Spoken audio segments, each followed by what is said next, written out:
Olá, boa noite. A gente está começando de volta ao Tô Desconecta 2020. O meu nome é Rafaela de Souza, eu sou gerente do Todzap. Eu trabalho também como pesquisadora da experiência do usuário e eu sou voluntária na Todes desde 2017. O tema da nossa conversa hoje é a evolução da representação LGBTI+, na mídia e de que forma ela influencia cada geração. Quem vai falar comigo é o Caio e a Isabela. O Caio, ele tem 29 anos, ele é um homem gay, queer, publicitário criativo, youtuber no canal Vamos Falar, podcaster no POC de Cultura e ativista das causas gorda, negra e LGBTQIA+. Palestrante sobre a importância da diversidade na publicidade, modelo. Boa noite, gente, tudo bom? A Isabela Lisboa, ela é atriz, jornalista e produtora de conteúdo, participou de diversas peças, documentários e curtas com diversos prêmios. Ela é criadora do Lesbicult, o @Lesbicult, página sobre mulheres lésbicas e bissexuais na cultura. Boa noite, Isabela. Boa noite. Olá. Bem, hoje a gente vai falar sobre essa representação, né, que a gente tem na mídia de pessoas LGBTI+. Eu queria trazer um pouco de contexto. Se a gente olhar 50 anos atrás, a gente teve o primeiro personagem LGBT na TV Globo. O personagem chamava Rodolfo Augusto na novela Assim na Terra como no Céu. E desde então a gente teve vários outros personagens como Rafaela e Leila em Torre de Babel, até exemplos mais recentes como Britney em A Dona do Pedaço em 2019. Eu queria saber de vocês, começando pelo Caio, qual a referência mais antiga que você tem de uma pessoa LGBTI+ na mídia e qual o efeito que isso teve na construção da sua identidade como pessoa LGBTI+. Nossa, é uma pergunta que já começa bem, já. A minha primeira representatividade, assim, né, a noção de representatividade que eu tive vendo uma pessoa, assim como eu, na televisão, que me representasse de mais de uma camada, né, do que eu sou, não só sendo um homem gay, queer, mas como também sendo uma pessoa preta, foi a Vera Verão. E no começo dessa estrutura toda, foi muito ruim, para falar o português claro, porque eu tinha muito medo do que isso significava e de como isso traduzia, né, de alguma forma. Eu tinha muito medo, né, isso, vamos jogar para alguns anos atrás, eu tinha entre 8 e 9 anos de idade, e eu já me sentia muito diferente, muito distante dos meus amigos em termos de, por mais que eu fizesse a mesma coisa, eu não me sentia igual, mas eu não sabia dizer exatamente o que era. E toda vez, né, na época eu era careca, e careca bem careca, então toda vez que aparecia algum quadro e tudo mais, e que dava algum momento, né, no quadro dava muito certo, que de alguma forma viralizava para os padrões da época, que todo mundo ficava comentando no dia seguinte, eu morria de medo, porque assim, era meio que automático que isso ia se voltar contra mim em algum momento, assim, eu ia ser chamado de Vera Verão em algum momento do meu dia. E isso foi, assim, durante vários momentos, assim, o medo de linkar uma coisa com a outra. O que foi ruim, né, porque eu demorei muito tempo para entender a relevância do papel, né, que tinha a Vera Verão e da importância do trabalho de Jorge Lafon, demorei muito para entender isso, mas hoje em dia eu entendo como uma coisa boa, assim, eu ressignifiquei esse papel. Mas de início ele foi muito difícil para mim de entender, né, o que significava ser uma pessoa preta. E antes o que vinha muito através de medo, insegurança, falta de informação também, por ser muito pequeno, hoje em dia vem como possibilidade, sabe? Como podendo fazer o que eu quero, ou podendo ser o que eu quero, e traduzindo isso através do que eu faço, seja através da minha arte, seja através da minha fala, seja através do que for, entendeu? Eu acho que acaba virando um caminho novo de possibilidades. E, assim, eu até fiquei pensando, né, ao longo da pergunta também, se tinha algum outro personagem que pudesse, né, de alguma forma, traduzir isso, mas, assim, corrija-me se eu estiver errado, assim, mas acho que o único personagem que não teve uma abordagem tão ruim, assim, dentro da TV brasileira, se não me engano, foi o personagem de América, do Bruno Galhaço, que ainda assim, né, teve suas questões em função do beijo, que foi gravado acho que 5 vezes, nenhum foi ao ar, coisa assim. Os outros personagens, eu acho que eles sempre caíram para um tom muito caricato, assim, né, muito jocoso, tipo, tinha, sei lá, o Tom Cavalcante com Pete Bicha, na época que eu era mais novo, que era um personagem absurdo, assim. Tem várias outras construções, assim, que eu fico pensando, acho que representações boas mesmo, elas ainda estão por vir. Eu acho que elas vêm através de outras partes da sigla, elas não vêm necessariamente da parte G da sigla, sabe? Quando a gente vai traduzir isso, assim, acho que ainda falta uma representação G que fosse mais próxima e mais bem estruturada, acho assim, sabe, nesse sentido. E para ti, Isabela? Eu acho que eu tô com um Caco, talvez porque a gente tenha uma idade parecida, né? Acho que a gente pegou aí o advento da internet, a chegada da internet para todo mundo, o computador para todo mundo, mas aquela coisa nem todo mundo tinha, se tinha internet de escada e tal. Então, acho que isso influencia também o nosso contato com produções de fora do Brasil, né? Porque no Brasil ainda era muito pouco. Como você disse, Torre de Babel, eu considero um marco, mas foi pouco tratado, né? Não foi muito bem abordado. Eu era super pequena, então eu fui me tocar que se tratava de um casal lésbico recentemente, assim, vendo posts de outras páginas. Isso é muito louco, assim, mas tentando responder, me ater à resposta, eu acho que a primeira referência, assim, principalmente em novela, que é o que a gente mais consome no Brasil, era o casal... era a Aline Moraes e Que era a a Paula Rafaela e alguma outra. Picarelli. Mulheres Apaixonadas, não era? Isso, Mulheres Apaixonadas, de novela, assim, né? E The L Word, cara, né? Assim, The L Word é um marco, né? Na história de qualquer sapatão que tenha de 20 a 30, 40 anos, é um marco, né? Assim, acho que principalmente pelo formato, né? A gente tá tão acostumado com novela no Brasil, enfim, essa abordagem bem estereotipada, principalmente dos homens gays, como o Caco falou, acho que lésbicas pouquíssimas, muito pouco abordadas, né? E também quando abordadas de uma forma até meio silenciada, quando não estereotipada, né? Uma forma meio... A gente não entende direito se é um casal, né? Então, acho que foram essas duas referências mais fortes e alguns filmes, mas aí foi depois, foi um pouco depois. E vocês acreditam que a representação atual na TV brasileira evoluiu de alguma forma? Eu acho que tem um desejo em chegar lá, mas eu acho que ainda não bate muito, assim. Pensando até por exemplo, pelos últimos personagens que eu lembro, teve o do Matheus Solano, com o Thiago Fragoso, que eles fizeram o Félix e tal, e o Félix ele já foi meio que a evolução, né, do primeiro beijo oficial ali, com toda a situação que precisava, a redenção do personagem foi super bem colocada, assim, né, saindo de um estereótipo absurdo para um personagem que ganhou seu lado humano ali. Eu acho que isso teve o lado bom da construção, mas eu acho que ele ainda não reflete, assim. Eu acho que existe uma camada... Até porque dois homens brancos, né? Exatamente. Quando a gente fala de representatividade, a gente também não pode esquecer de outras representatividades. Então... Exato. Eu acho que, assim, o papel da Glamour Garcia, por exemplo, ele traz um ponto de refresco nesse sentido de ter a representatividade ali presente, de fato construindo uma narrativa e criando um monte de coisa. Por quê? Porque traz a noção de que essas realidades existem, são histórias comuns, histórias que fazem parte do dia a dia. E eu acho que ainda falta trazer um pouco disso para as representações que estão rolando ainda, sabe? Principalmente para, como eu estava falando, para personagem G. Assim, traduzir outras histórias que não sejam as histórias que a gente já conhece e traduzir de uma forma que seja muito mais relacionável com o público, assim, sabe? Até porque o público acaba projetando muita expectativa também sobre o que está sendo visto, e se isso de alguma forma reflete negativamente, o rebote em cima disso assim, é imediato, né? Porque você vai achar ruim, né? Ver uma realidade que é a sua não sendo bem representada.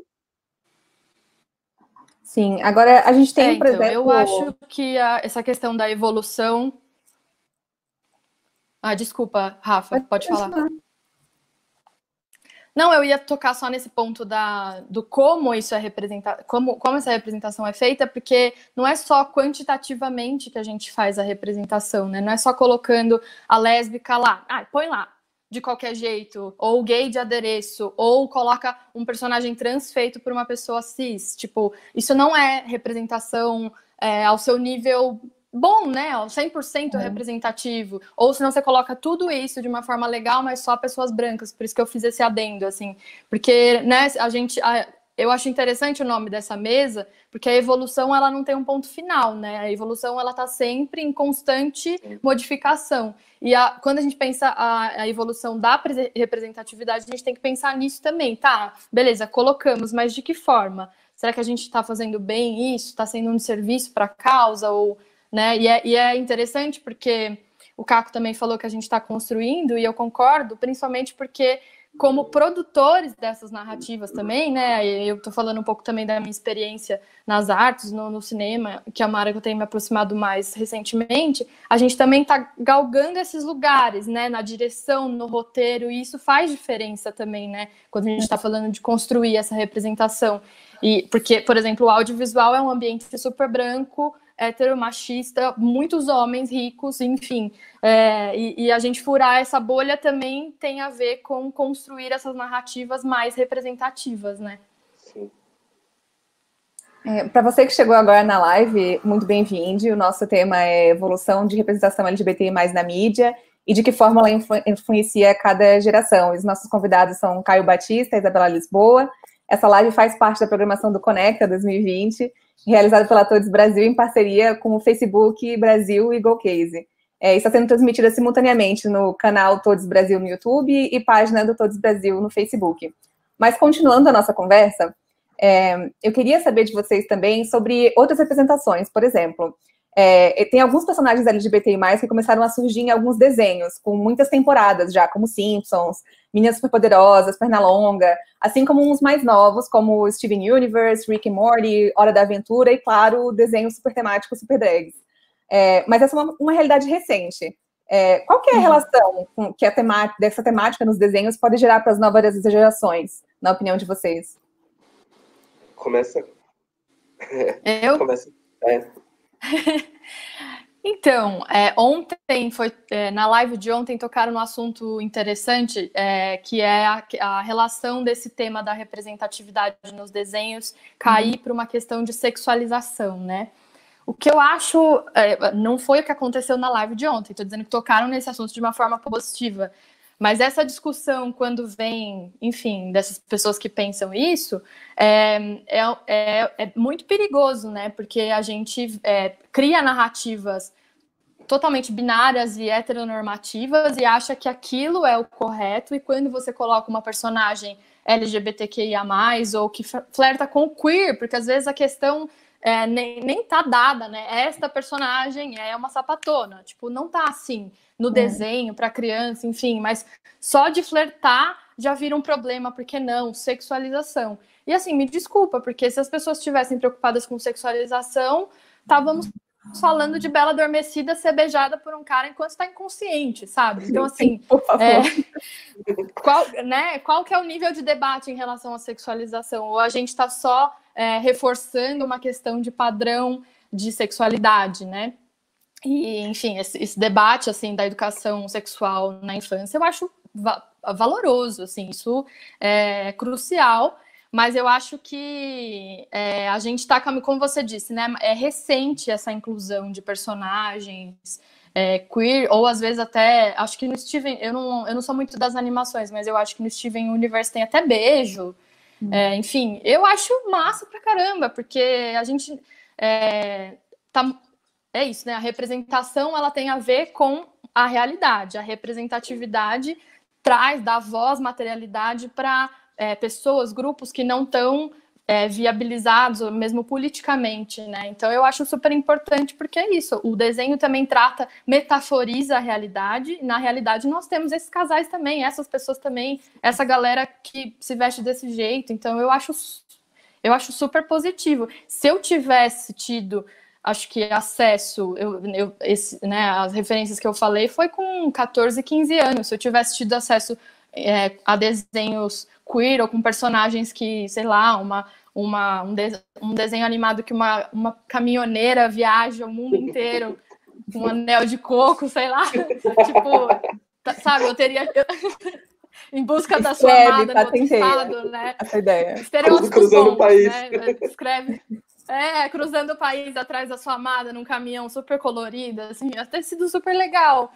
Eu demorei para ter a referência, e a referência foi live action, né? Foi tipo série, foi novela e tal. Então, eu acho super legal, gente. Eu acho super massa. Eu penso muito do ponto de vista de quando se é pequeno. É muito engraçado, né, a forma como a sociedade já parte do princípio que a nossa formação, desde berço, ela é heterossexual, né? Ela acaba sendo essa coisa tão compulsória que todo mundo pensa do tipo, não, beleza. Mas a gente sabe o quanto, em muitos momentos de infância e tal, a representatividade se faz necessária, assim, sabe? Você olhar e falar, me identifiquei com esse personagem, com aquele personagem, sabe?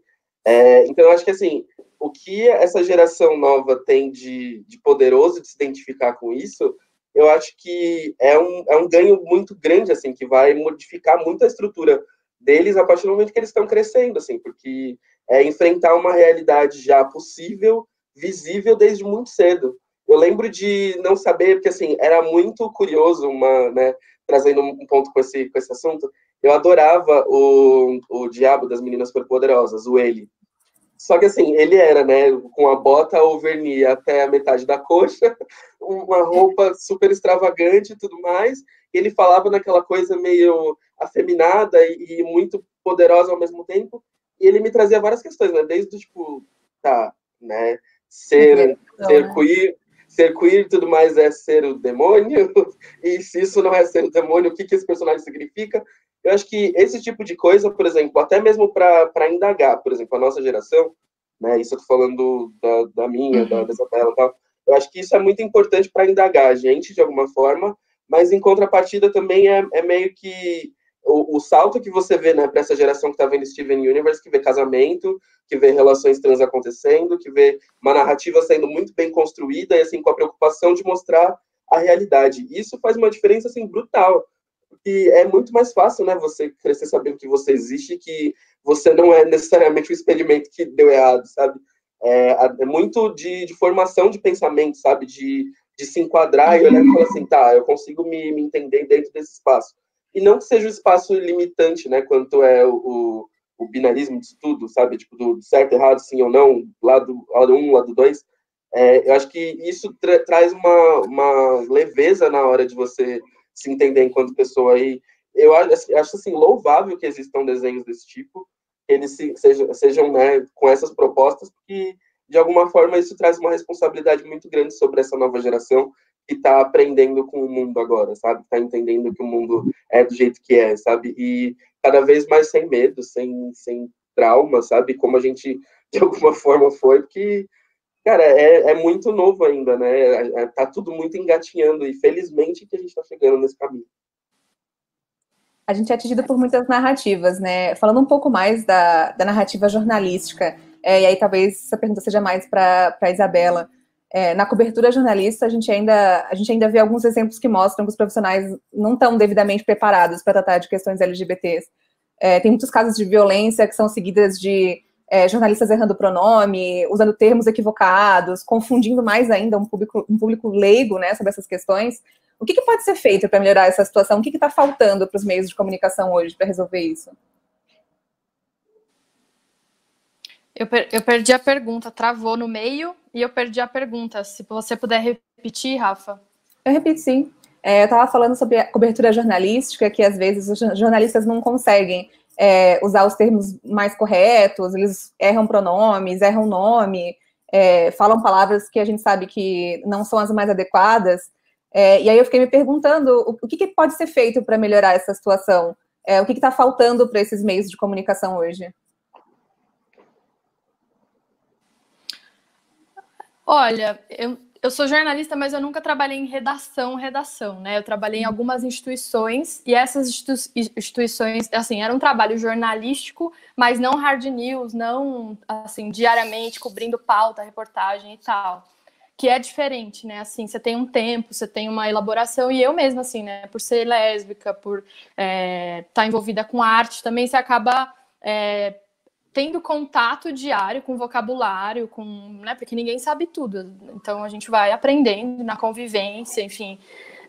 Então, a partir da minha experiência, eu acho que, assim, olhando, né? Talvez se eu trabalhasse numa redação mais careta, no sentido de um trabalho mais tradicional e tal, eu acho que, cara, treinamento, assim, né? Chamar LGBTQIA+, para dar palestra dentro da empresa, sei lá, acho que alguma atividade de formação. E certo, eu acho que também mudar o ambiente, né? Porque você conviver com pessoas, isso também reflete, né? Às vezes a redação não tem LGBTQIA+, E por que que não tem, né? Isso também é representatividade. Então, o convívio também acaba eu mesma. É ruim, assim, você ser a lésbica referência, porque você fica, às vezes, né? O Caco deve saber isso também, porque além de ser gay, ele é preto. Então, né? Às vezes você fica tendo que dar aulinha para as pessoas. É meio chato, mas a convivência, ela faz com que você também ajude as pessoas. Mas eu acho que institucionalmente... eu me lembrei de agora, né, a galera falando de Stonewall na Globo News, falando de parada gay, enfim, né, que é uma coisa que a gente ainda tá, gente, não é parada gay, é parada LGBT pelo menos, sabe? Tipo, essas mudanças. Acerta pelo menos o começo. Vai, caminha. Então, acho que é isso. Acho que um treinamento, chamar pessoas, ajudaria, pelo menos nessa mudança de vocabulário e apropriação, porque você, às vezes, né, a pessoa fica tão preocupada em errar a palavra, mas, cara, não quero só que você acerte a palavra, eu quero que você naturalize falar isso, sabe? Entenda o conceito, entenda a história, não precisa ser para entender, às vezes o medo de errar faz com que a pessoa fique meio até patético, assim, não, é só se apropriar daquilo, sabe? É um tema como qualquer outro. Se você tiver que falar sobre saúde agora na Covid, por exemplo, a maioria dos jornalistas talvez não soubessem falar sobre vários termos de saúde, né? Você tem que ir lá atrás. Então, acho que nesse assunto também, é a mesma coisa. Ô, Rafa, até aproveitando para dar um parênteses em cima disso, o meio da publicidade não está muito distante nessa realidade, né?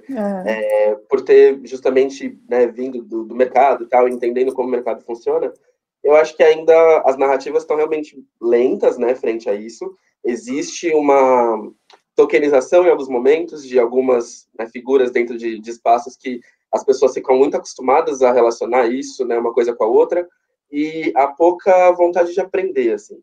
Acho que quando rola no dia a dia uma troca em escritório e tudo mais, de você virar e dar uma dica ou conversar e tal, eu acho que é importante, mas eu acho que parte também da disponibilidade de se educar sobre o assunto. As pessoas ainda têm uma certa preguiça de se educar sobre os assuntos, principalmente quando tem fácil acesso nas mãos, assim, sabe? Que é tipo, não preciso pensar, eu não preciso correr atrás, porque tem alguém do lado que vai me falar isso. Eu acho que isso condiciona as pessoas a uma reprodução muito ruim, assim, sabe? Porque se essa pessoa não está perto, são onde os erros acontecem. E na publicidade, assim, a quantidade de erros que acontecem quando não tem ninguém perto é muito grande. E é pior ainda porque os escritórios faltam ainda com representatividade, né, LGBT, faltam com representatividade negra, feminina, em diversos aspectos, né, para diversos cargos, diversas coisas. Eu acho que isso também é um ponto deficitário, assim, sabe, da comunicação como um todo. Enquanto ela não reflete o que tem, né, no mundo, né, de certa forma, em microcosmos dentro do espaço de trabalho, ela não está, de fato, trazendo uma comunicação verdadeira, sabe? Ela está trazendo uma tentativa de tornar isso real. E por isso que a gente vê tanta inconsistência na fala de muitas coisas, de muitas marcas, de muitas, né, companhias, justamente por conta disso, pela falta de noção do que está perto, sabe? Falta de compreensão do que está perto e a pouca habilidade de dialogar com isso de uma forma a acrescentar isso e não, de fato, afastar ainda mais, como parece que a cada vez mais fica mais afastado. Para você que chegou agora na live, muito bem-vindo. Nosso tema é a evolução da representação LGBTI+ na mídia e de que forma ela influencia cada geração. E nossos convidados são Caio Batista e Isabela Lisboa. Essa live faz parte da programação do Conecta 2020, realizada pela Todes Brasil, em parceria com o Facebook Brasil e Golcase, e está sendo transmitida simultaneamente no canal da Todes Brasil no YouTube e na página da Todes no Facebook. Caio falou um pouco agora sobre o mundo da publicidade, e eu trouxe alguns números aqui. A agência Reds fez um levantamento com mais de 7 mil anúncios de TV e Facebook, e encontrou uma representatividade de pessoas LGBTI+ de 0,33% na publicidade brasileira. Ao mesmo tempo, o poder de compra da população LGBTI+, foi feito também um levantamento no Globo, e ele equivale a 10% do PIB. Então, qual o maior obstáculo para as marcas incluírem pessoas e temas LGBTI+ nos anúncios, na sua opinião, Caio? Vontade. Sendo bem sincero, assim.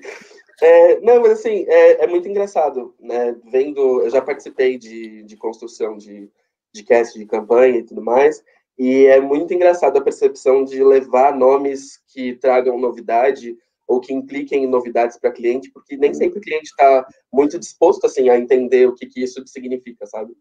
E é aí que entra o problema. De uma forma ou de outra, existe ainda uma visão muito limpa do que se espera, né, a respeito de algumas marcas para a rede social, o que eles querem representar, quais narrativas eles querem endossar e tudo mais. Eu acho que quando a gente fala sobre representatividade, né, no todo da palavra, a gente tem que entender que é justamente pelo fato de uma pessoa ser diferente da outra que isso faz sentido, sabe? Tipo, se não fosse por isso, sabe, a gente não estaria, sabe, se vendo do jeito que a gente se vê, a gente não faria as coisas que a gente faz, sabe? Não estaria se vestindo do jeito que se veste, literalmente. Eu acho que isso é o mais importante, assim. Falta um pouco de motivação, de ir atrás, de querer saber essas novas histórias. Eu acho que agora, inclusive, né, dialogando com o que a gente está vivendo hoje em dia, eu acho que agora existe uma preocupação, ainda que não 100% genuína, mas ainda existe, está existindo, né, uma preocupação em trazer novas histórias a público, sabe? Novas realidades a público. E eu acho que isso é uma construção, né? Tudo isso está partindo de uma grande construção, porque é você trazer a comunicação para um ponto onde ela reflita de fato o que acontece em sociedade, sabe? De fato, o que as pessoas estão vivendo e como isso, né, como as diferentes realidades dialogam com produtos e serviços. Acho que isso está começando a ser parte do pensamento das marcas. E quem sabe daqui para frente a gente comece a ver isso, né, aparecendo de mais formas e mais bonito, sabe? Eu venho fazendo trabalho com comunicação, com diversidade e tudo mais, desde 2015, assim, né? Desde inserir isso no meu trabalho, a fazer palestras sobre trabalho e dialogar com essas realidades diferentes, assim, porque eu acho que isso traduz um pouco do que a gente viver em sociedade, sabe? É isso que vai tornar mais fácil o caminho para todo mundo, sabe? E que torna essas barreiras, assim, menores na hora de ficar se preocupando com linguagem, sabe? De ter erro de sigla, sabe? É esse tipo de coisa que a gente não precisa ficar reforçando toda hora, se a gente, de fato, tem mais disso dentro do meio que a gente está vivendo, sabe? Se isso mostra a realidade. Tipo, se você for para pensar, sabe, hoje em dia, a proximidade de pessoas LGBTs dentro do seu dia a dia vai ser cada vez maior, sabe? E, felizmente, as pessoas estão tendo, né, espaço para viver isso. Então, não dá para a comunicação refletir menos do que isso, enquanto, né, o papel dela é justamente trazer identificação, união, entre outras coisas, sabe? São importantes. Agora tem o outro lado disso, né? Existe o pink money, ou dinheiro rosa, né? Que é como a gente chama as marcas que tentam se mostrar como aliadas sem necessariamente fazer isso na prática. Um exemplo disso, mais recente, foi um grande banco que fez grandes doações para campanhas LGBTs, fez algumas campanhas também voltadas para esse tema, mas teve um dos seus funcionários demitidos após postar foto com seu parceiro na internet. Como consumidores, como que a gente pode fazer para distinguir quem são as marcas que são realmente aliadas da causa LGBT? Pode começar aí. Não, difícil mesmo, porque me parece que o Pink Money, ele vem antes da representatividade, né? A gente já consome dessas marcas ou de outras, independente da representatividade, né? Talvez, assim, pensando agora mesmo, eu não tinha nada pronto sobre isso, mas pensando aqui, refletindo, talvez a gente tome mais cuidado mesmo com o que a gente compra, sabe? Essa marca é de fato representativa no sentido de corpo de funcionários, no sentido de campanhas, ou é só uma coisa e a outra não é? Porque se é uma coisa e não é a outra, é um pouco contraditório, né? E sei lá, acho que deixar de consumir é uma arma muito poderosa. Mas eu acho que como a gente não reflete tanto, e é isso que você falou, né? 0, sei lá quantos % de representatividade, sendo que a gente é super consumidor, a gente consome pra caramba tudo, porque somos pessoas, cidadãs, enfim, né? Independente da sexualidade. Então, talvez pensar um pouco sobre isso.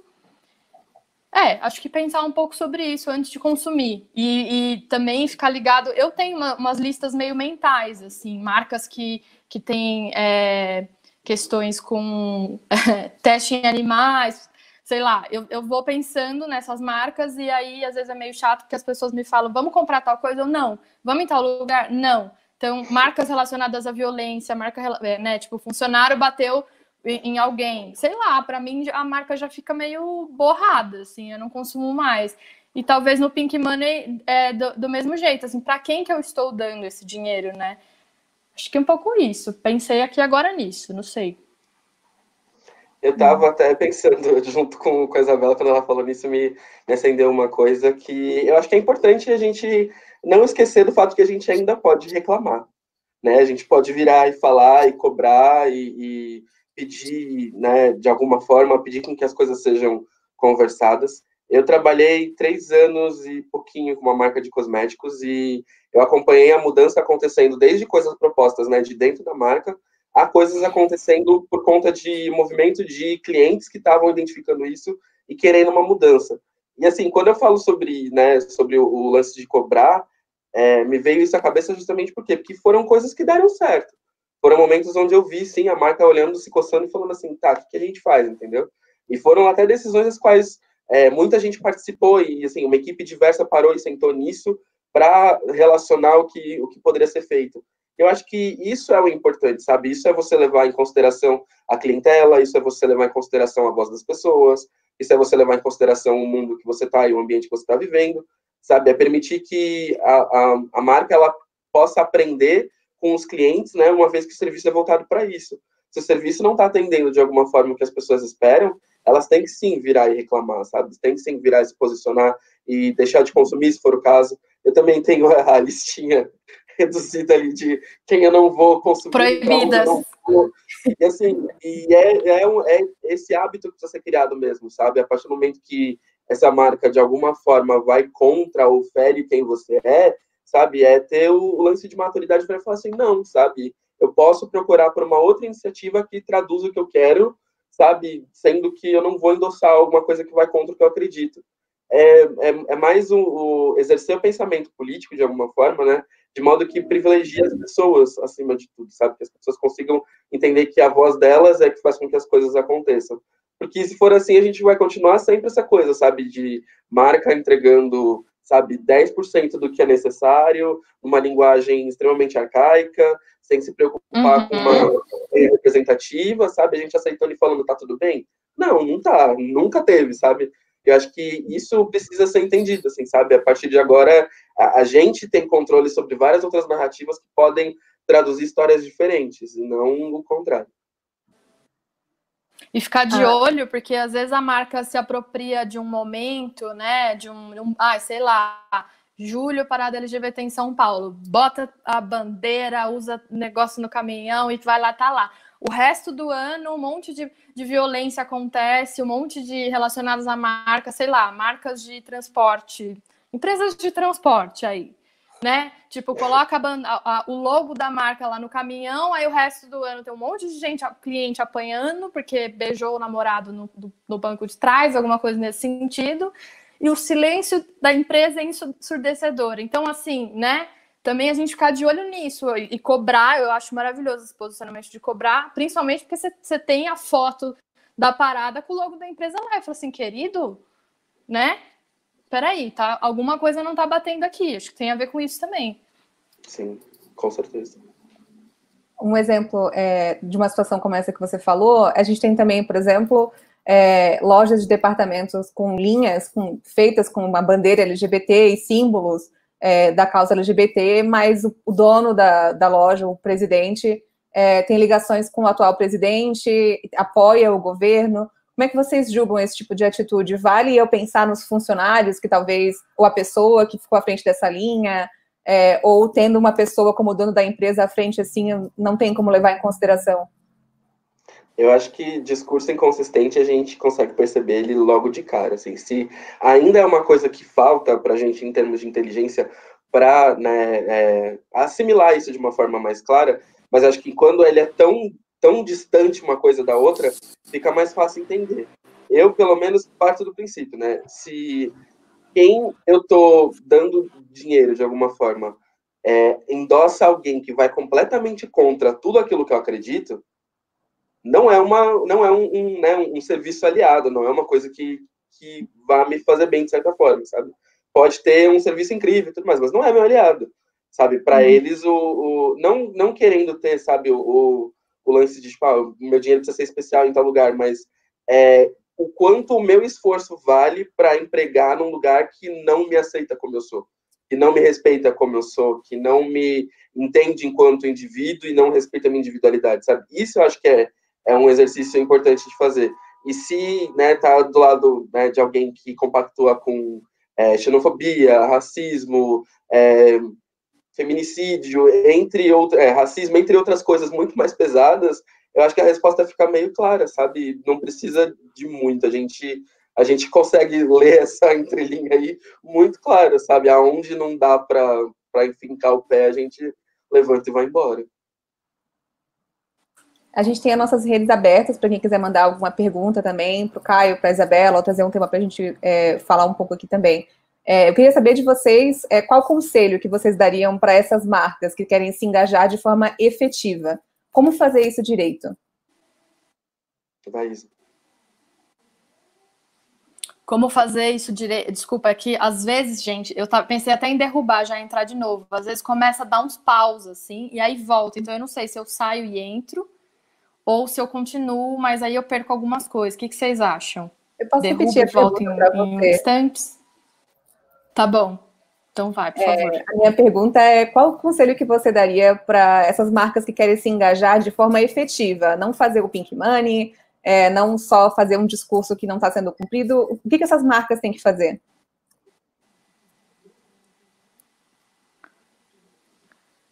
Eu acho que engajamento efetivo, ele parte...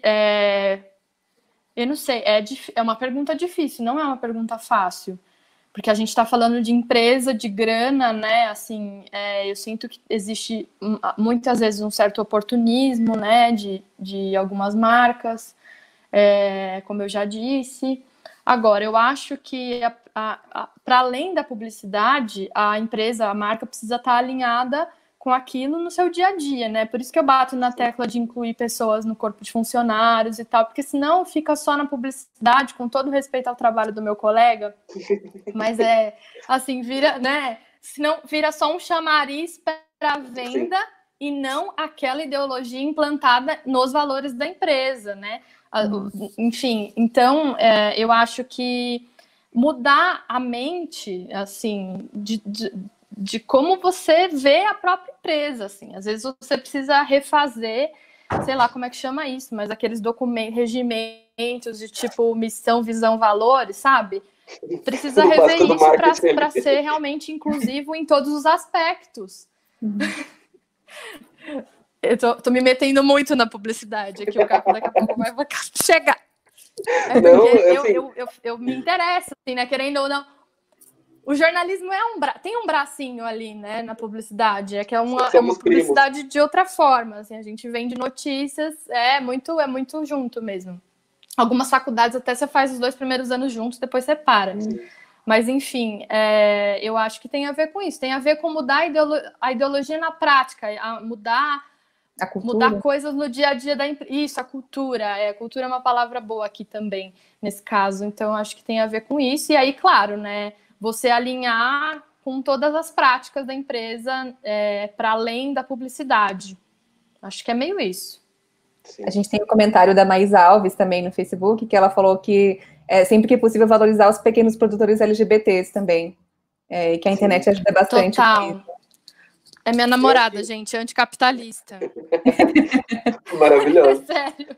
Eu acho que é importante. A gente super tenta. Eu acho que é super importante também a marca entender que ela precisa aprender com a própria história, sabe? Seja com a presença ou seja com a falta de representatividade dentro da sua própria história. Então, assim, se por acaso faltou ao longo desse tempo todo, o que você pode fazer para garantir que essa iniciativa tenha um resultado, ela seja eficaz porque você está querendo transmitir enquanto empresa, sabe? Então, assim, se de alguma forma você sente que faltou representatividade, faltou presença LGBTQIA+, faltou tudo, né? Como você faz para correr atrás disso? O que você precisa disso, sabe? De que forma que você busca traduzir isso com veracidade, sabe? Com humanidade.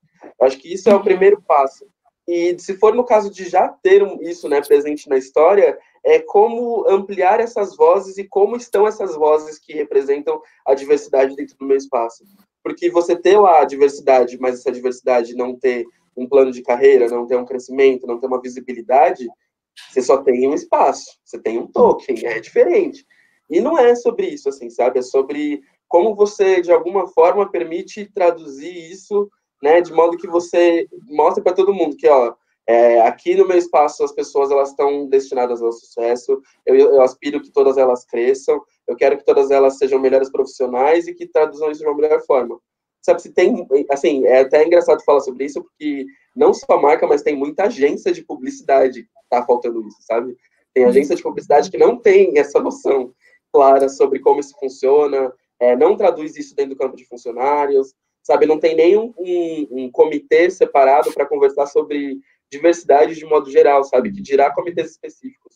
Então, assim, ainda é um processo de organização que está muito engatinhando dentro da própria publicidade, sabe? Eu, por exemplo, das agências que eu passei nos últimos tempos, que tinham, de fato, um grupo que efetivamente trabalhava, né, em termos de grupos de militância, assim, dentro do trabalho, foram 2 de, sei lá, 7, entendeu? Então, assim, como isso funciona de fato, sabe? Por que é tão difícil embarrear esse tipo de coisa? Por que a presença de diversidade ela tem que ser sempre tão pouco trabalhada, sabe? Pouco exercida, pouco entendida, sabe? Que, senão, é complicado, assim. Viver num ambiente onde você não reflete isso também no trabalho impossibilita você de levar isso para o cliente e trazer isso, né, como também uma sugestão de visão de mundo diferente, sabe? De se adequar no mercado. Então, assim, de forma como o ambiente reflete o trabalho que se produz, né? Então, se no ambiente da publicidade ainda está faltando, as marcas ainda vão ter essa falta latente, sabe? Vai demorar um pouquinho ainda para o progresso começar de fato a acontecer. Ele está começando, em passos lentos, mas tá. Eu fiz publicidade também e eu sempre me perguntei o que acontecia, né? Na faculdade a gente vê um público tão diverso e quando a gente chega nas agências, onde estão essas pessoas que estavam estudando isso, né? E tem tudo a ver, né? O que eu falei um pouco no começo do audiovisual, mesma coisa. Quem está produzindo vai um pouco determinar, né, as leituras que serão criadas, enfim. Tipo, o homem falando sobre assédio em campanha publicitária provavelmente vai dar merda, porque esse cara não passou assédio na rua, sabe? E a gente sabe disso. Vocês publicitários, vocês estão ligados do que eu tô falando. Vou falar marca aqui não. Mas, né, acontece. Então, narrativas audiovisuais, ficção, a mesma coisa, assim. É óbvio que, ai, nossa, o eu lírico, o poder criativo, ok, bebê, mas a vivência também influencia e muito. Então, na publicidade também, né? Quem tá produzindo essas campanhas, né? E por quê, principalmente? Justamente vendo, às vezes, o erro dessas empresas, ou até algumas empresas que tentam e não conseguem chegar lá, que a gente tem na Todes o braço Todes Consultoria, onde a gente vai até essas empresas, né? Para tentar ajudar de alguma forma a trabalhar em conjunto. A gente tem algumas perguntas aqui que as pessoas colocaram nos nossos canais. O Diego fala, por exemplo, se todos os LGBTs cancelarem a Smart Fit, quando percebemos o poder do nosso Pink Money, vamos conseguir mudar? Mas como fazer todos na comunidade perceber isso? É difícil porque entra muito numa questão de específico versus coletivo. E a gente, enquanto sociedade, a gente está vendo em tempos claros o quanto a gente não sabe lidar com o coletivo, né? Visto a quarentena que não acontece em São Paulo e por aí vai. Então, assim, quando entra nessa questão é muito difícil, porque, assim, é você conscientizar as pessoas de que você pode aplicar o seu dinheiro de forma melhor, de jeito que isso também privilegie você e não vá contra você. Mas até você entender, né, quais são os motivos específicos que fazem a pessoa optar por aquilo, você sugerir um cancelamento é muito difícil, porque nem todo mundo vai aderir, sabe? Tem muita gente que vai ficar ali no lance do tipo, não, mas é conveniente, é prático, é fácil, tá na minha mão de alguma forma, tal. Então, assim, isso eu acho que é um movimento, por exemplo, importante, uma vez que precisa acontecer devido a posicionamentos inadequados, a falas totalmente inadequadas e tal, isso precisa acontecer, mas de que modo que as pessoas vão realmente dialogar com esse cancelamento, sabe? Entendendo na prática qual que é o ponto, entendeu? E enquanto o ponto for muito diferente, a gente não consegue centralizar uma coisa só. Eu acho que o entendimento da situação como um todo, para todo mundo que está ali frente à situação, ele não é igual. As pessoas não vão, sabe, entender, tipo, não, por isso que eu preciso cancelar, por isso que eu não vou. Não, elas vão demorar para chegar nessa concepção, e tem gente que nunca vai chegar. Então, assim, é mais o que a gente pode fazer por nós mesmos e servir a partir daí de exemplo, para que, quem sabe, resolvam copiar isso e traduzir da mesma forma, do que, de fato, esperar que a movimentação através da fala aconteça de uma forma muito mais clara do que isso, né, levando aos cancelamentos. Eu acho que é um passo de cada vez, assim. Esse ainda não é um passo eficaz para a gente, visto o meio que a gente está vivendo. Agora, você falou em cancelamento, e aí eu vi aqui a pergunta da Camila no YouTube. Ela perguntou que estratégias que a gente pode pensar para além do cancelamento, quando a gente vê conteúdo que claramente tokeniza e se apropria das narrativas LGBTI+, sem realmente se importar com a comunidade. Quais estratégias que a gente pode adotar?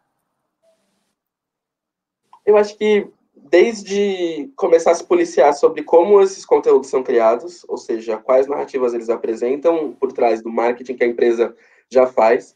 Acho que isso é um ponto muito importante, do tipo, atentar para como estão representadas essas pessoas nos meios que eles se propõem a representar, sabe?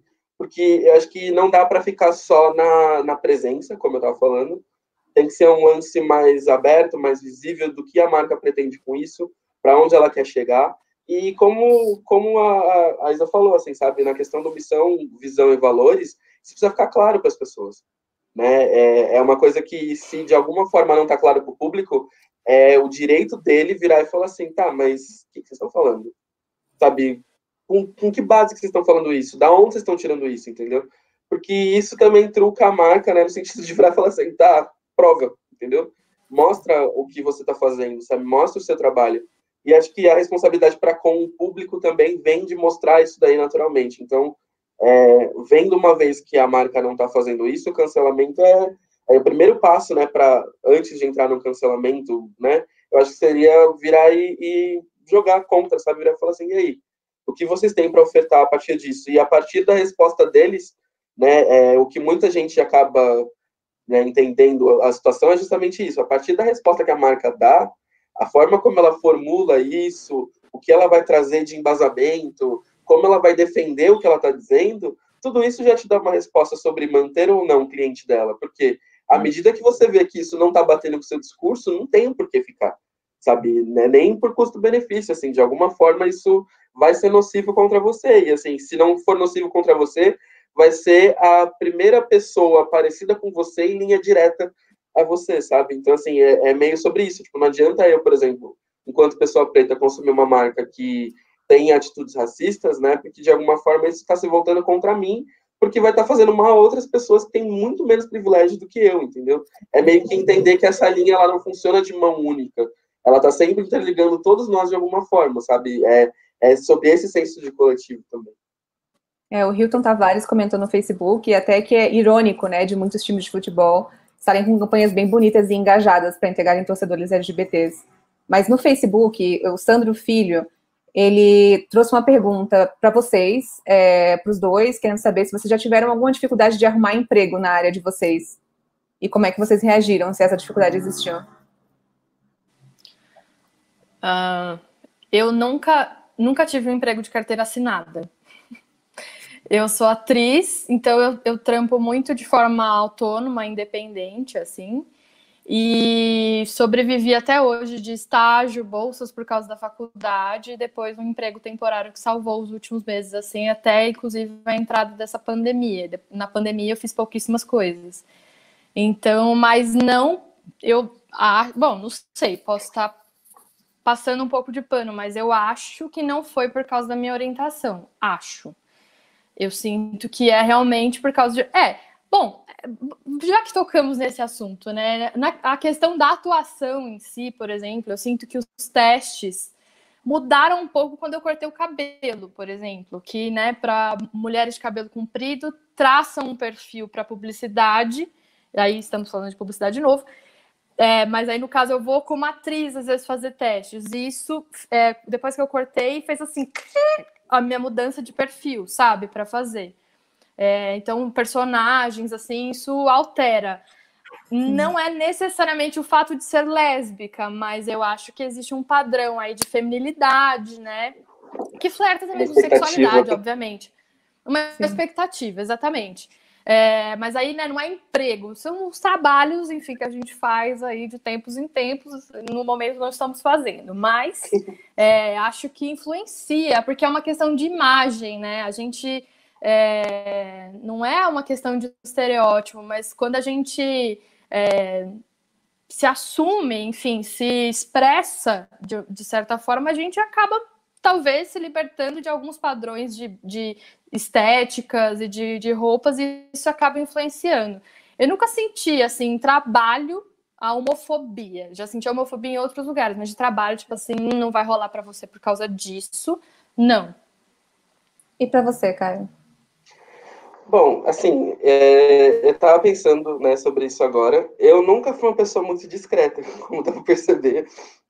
O visual sempre foi muito puxado para alguma, sei lá, alguma coisa. E mesmo nos últimos anos, acho que mais, assim, eu acrescentei mais isso à minha vida.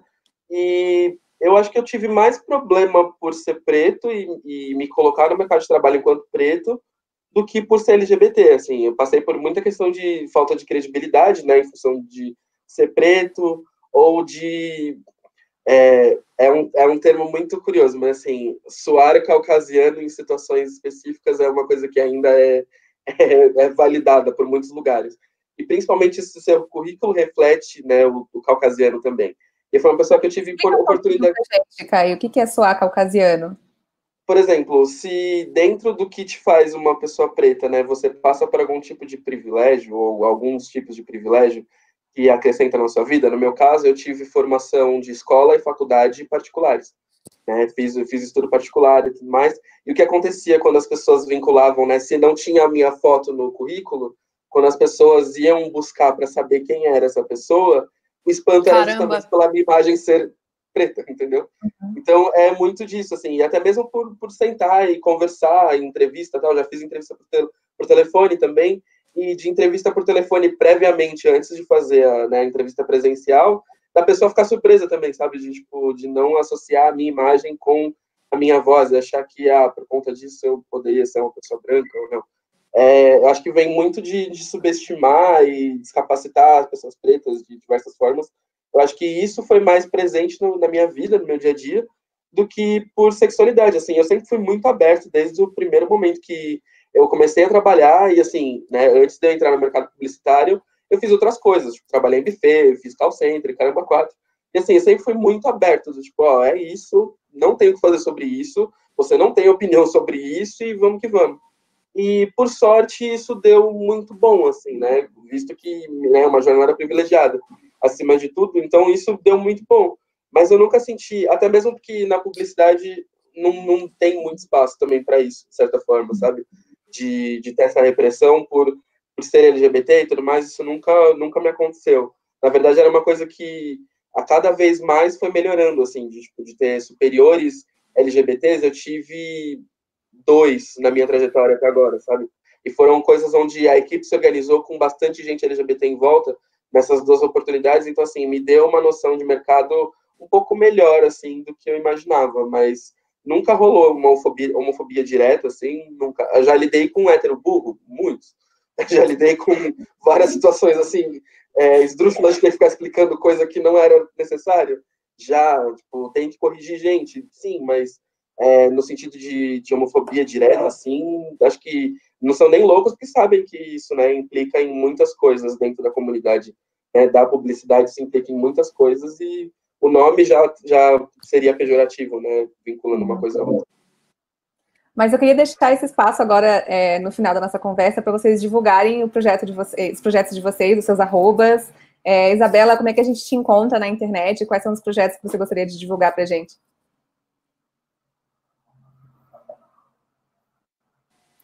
Bom, vamos lá. Como você disse no começo, eu tenho uma página chamada Lesbicult, que foi criada justamente por esse tema da representatividade, assim, foi criando alguns projetos audiovisuais com essa temática L, principalmente. Eu tive necessidade de pesquisar, e dessas pesquisas eu falei, por que não compartilhar o que eu tô vendo, o que eu tô consumindo? E aí eu criei esse Instagram, que também tá no Facebook, mas o Instagram hoje em dia é bem mais forte, então eu já divulgo @ direto, que é @lesbicult. E eu também estou com financiamento coletivo aberto para o meu primeiro curta-metragem como diretora e roteirista, que é o Jantar para 6, que também está no @jantar para 6, que é uma garota que decide convidar todas as ex-namoradas dela para um jantar. E enfim, Eu sei, tranquilo, de boa. E o financiamento coletivo está aberto numa plataforma que chama Abacaxi, com SX. O link está lá na bio. As doações podem ser feitas a partir de R$10. Eu sei que tá foda para todo mundo, mas quem puder ajudar, não só financeiramente, mas compartilhando, passando a ideia para frente. Quando a gente puder, a gente vai se reunir para filmar. E o meu pessoal, @meu Instagram. Caio, quais os seus projetos, o seu @, como é que a gente te encontra na internet? Bom, eu tenho o POC de Cultura, que é meu podcast, a gente fala sobre vivências LGBTs e traz sempre pessoas que representam o outro lado da sigla, né, já que somos 4Gs. A gente traz mais pessoas para poder somar junto com a gente, então, @POC de Cultura em todas as redes, Twitter, Spotify mesmo para procurar, Deezer, tudo que quiser, só jogar POC de Cultura, que acha super fácil. Eu tenho um trabalho com o Matheus Acioli, meu amigo. A gente está fazendo um canal, Vamos Falar, já tem pouco mais de um ano, assim como um podcast. É mais um lance de reflexões pessoais e criar conteúdo, e muito pela visão no que eu acredito. A gente tem 2 mini-docs muito bons que foram lançados ano passado, tem conteúdo sendo gerado esse ano, tem bastante coisa aí no retroativo. Quem quiser me procurar nas redes é só procurar por Caco, Bapt, B-A-P-T, no final. Vai me encontrar em todas as redes, super fácil, são todas as arrobas unificadas para não dar trabalho, então achou uma, achou todas. Eu queria agradecer a presença de vocês aqui hoje, presença online, né? O Caio e a Isabela, vocês são maravilhosos, eu adorei a nossa conversa, achei muito educativa, você tem muita propriedade de tudo que vocês estão falando, então muito obrigada por estar aqui com a gente. Então, eu queria agradecer também toda a equipe da Todes, que está possibilitando isso acontecer, todo o planejamento anterior, a equipe técnica também, todo mundo que está acompanhando, e também as marcas apoiadoras desse projeto. Eu queria aproveitar também para divulgar a campanha Meu Direito de Doar, Sangue LGBTI+, também salva. Essa campanha é uma petição online para pressionar que a Anvisa e o Ministério da Saúde sigam a decisão do STF, liberando pessoas LGBTI+, para poderem doar sangue também. O link da petição está no nosso perfil do Instagram, @todesbrasil. A gente agora vai ter uma pausa de 15 minutos e, em seguida, o Conecta continua com a palestra Como lidar com o tempo roubado da infância e da adolescência na fase adulta, sendo LGBTI+. Ela vai começar às 10h15 com mediação de Jaqueline e convidada Andianari Siqueira. Boa noite.